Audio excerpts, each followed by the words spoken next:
Philippines boxing icon Manny Pacquiao says he took all kinds of drugs as a teenager, but fully supports President Rodrigo Duterte. Mr. Duterte's vicious anti-drugs campaign has led to the killing of more than 3,000 people, mostly users and pushers, in 3 months. Pacquiao, now a senator and a close ally of the president, also said Mr. Duterte was anointed by God to discipline the Philippine people and his authority must be respected. The president, he doesn't know my experience with drugs, Pacquiao said, adding he was confident it would not damage their close relationship. He always gives a chance to people who want to be changed. I tried drugs, many kinds of drugs, all kinds of drugs. Pacquiao, now 37, said this phase lasted for years before I became a champion. Mr. Duterte, who took office on June 30, has made the war on drugs the central part of his presidency, saying that narcotics are destroying the nation of 100 million people. A total of 3,171 people have been killed since then, including users and pushers, nearly 2/3 by unknown assailants and the rest in legitimate police operations, according to police. The friendship between the boxer known as the Destroyer and the president known as the Punisher dates back at least 15 years, as Pacquiao tells it, to a boxing ring in Davao where Mr. Duterte helped organize one of his fights. He helped me a lot.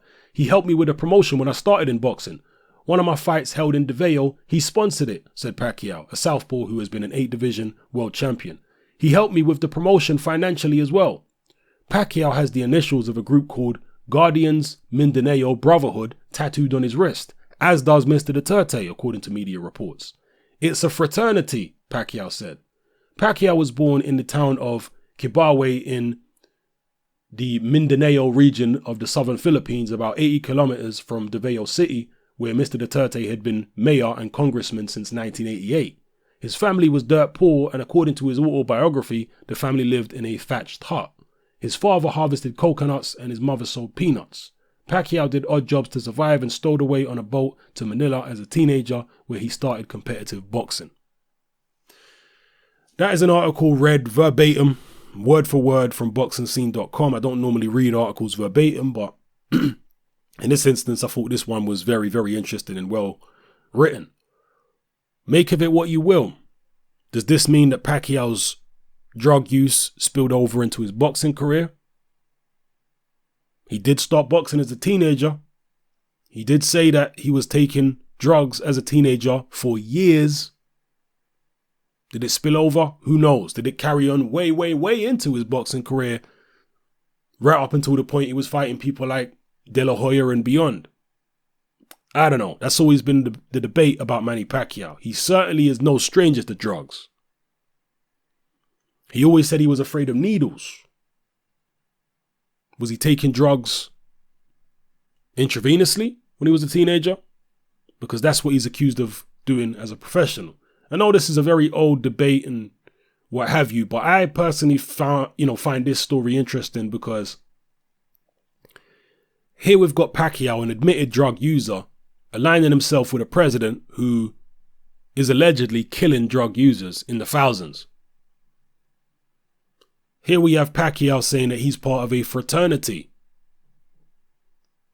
called the Guardians Mindanao Brotherhood. He has it tattooed on his wrist. Allegedly, the president does too. They're part of some secret society, I guess. That's what it sounds like to me. I don't know. Interesting story as far as I'm concerned, people. I'm not going to really expand too much on it in terms of my interpretation. I want to hear from you guys and what you think of the whole situation. Is Pacquiao being a hypocrite here? You know, if he was born in the wrong place at the wrong time, he could have ended up taking a dirt nap.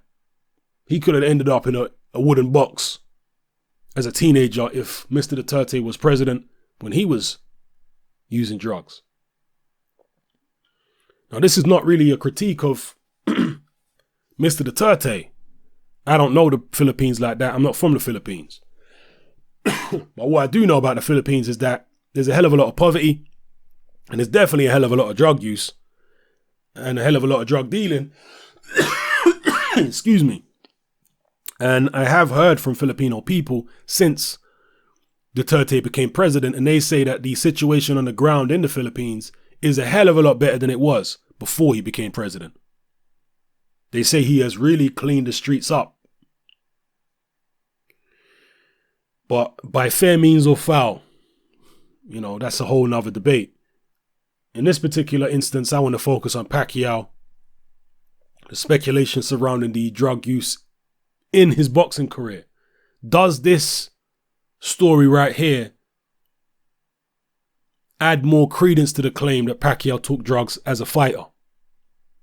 I mean, this information's probably been out there for a long time anyway, but now that we're coming towards the end of Pacquiao's career, we're going to start looking back a little bit more and figuring out exactly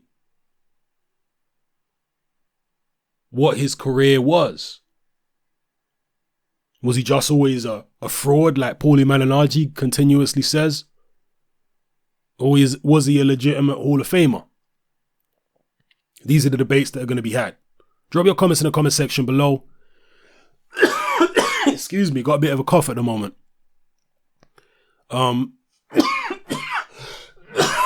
Jeez, I'm not smoking drugs. Honest. Yeah, so let me know how you feel about this story in the comment section below, people. This debate about Pacquiao. Was he on drugs during his boxing career? Does it even matter now? Do you even care?